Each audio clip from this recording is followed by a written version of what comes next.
Langsung saja kita ke pembahasan. Kita harus tahu dahulu apa itu belajar dan pembelajaran. Belajar dan pembelajaran itu adalah dua istilah yang berbeda. Jadi belajar itu adalah proses menambah ilmu yang bisa merubah perilaku kita. Belajar itu tiada batasan, siapapun, kapanpun, dan dimanapun.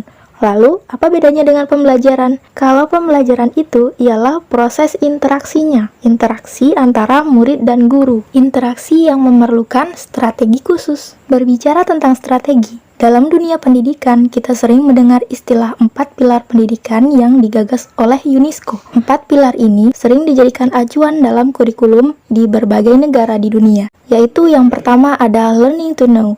Kita belajar untuk mengetahui apa yang menjadi teori-teori dasar. Kemudian ada learning to do. Kita belajar mengenai hal yang belum kita ketahui dengan cara melakukannya. Lalu ada learning to be. Kita belajar untuk menjadi sesuatu yang lebih baik. Dan yang terakhir adalah learning to live together. Kita dituntut untuk belajar kooperatif dan kolaboratif bersama orang lain. Selain 4 pilar pendidikan tadi, ada juga namanya taksonomi Bloom yang dicetuskan oleh Benjamin Bloom dan kawan-kawannya pada tahun 1956. Taksonomi Bloom adalah konsep tentang 3 model hierarki yang digunakan untuk mengklasifikasikan perkembangan pendidikan anak secara objektif. 3 model aspek tersebut adalah kognitif. Kognitif ini mengacu kepada kemampuan untuk mengenali dan mengingat materi-materi yang telah dipelajari, mulai dari yang paling sederhana hingga mengingat teori-teori yang memerlukan kedalaman berpikir. Lalu ada ranah afektif atau sikap, berdasarkan segala sesuatu yang berkaitan dengan emosi seperti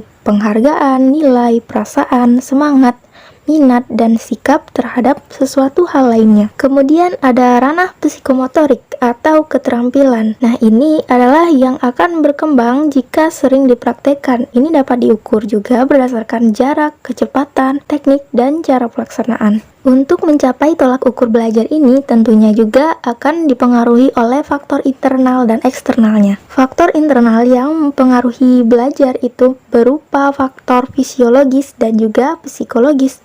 Lalu faktor eksternalnya berupa faktor lingkungan dan alat instrumen atau media belajarnya. Untuk menyikapi faktor-faktor ini, lalu ada teori-teori belajar yang akan membantu kita menyesuaikan antara pembelajaran dengan peserta didiknya, seperti teori behaviorisme, yaitu teori belajar yang lebih mengutamakan perubahan perilaku. Jadi, semisalnya saat guru mengajar, maka murid harus menerima apapun yang diperintahkan oleh guru melalui perilaku siswanya. Kemudian ada teori belajar kognitif. Teori belajar kognitif ini biasanya sangat banyak sekali digunakan di sekolah-sekolah, di mana belajar hanya mementingkan suatu pengetahuan siswa melalui apa yang diketahui tentang teori-teori belajar dalam materi belajar siswa. Teori belajar konstruktivisme. Menurut saya, teori belajar ini yang paling menarik karena siswa dituntut untuk membangun bagaimana suatu hal bisa terjadi seperti itu, dan ini akan memperdalam kreativitas siswanya. Teori belajar humanisme. Teori belajar ini seperti misalnya pada saat guru menasihati dan memotivasi siswanya. Nah, jadi aliran ini atau teori ini adalah penekanan secara psikologis agar dapat membangun rasa percaya diri akan keberhasilan dan merealisasikan potensinya.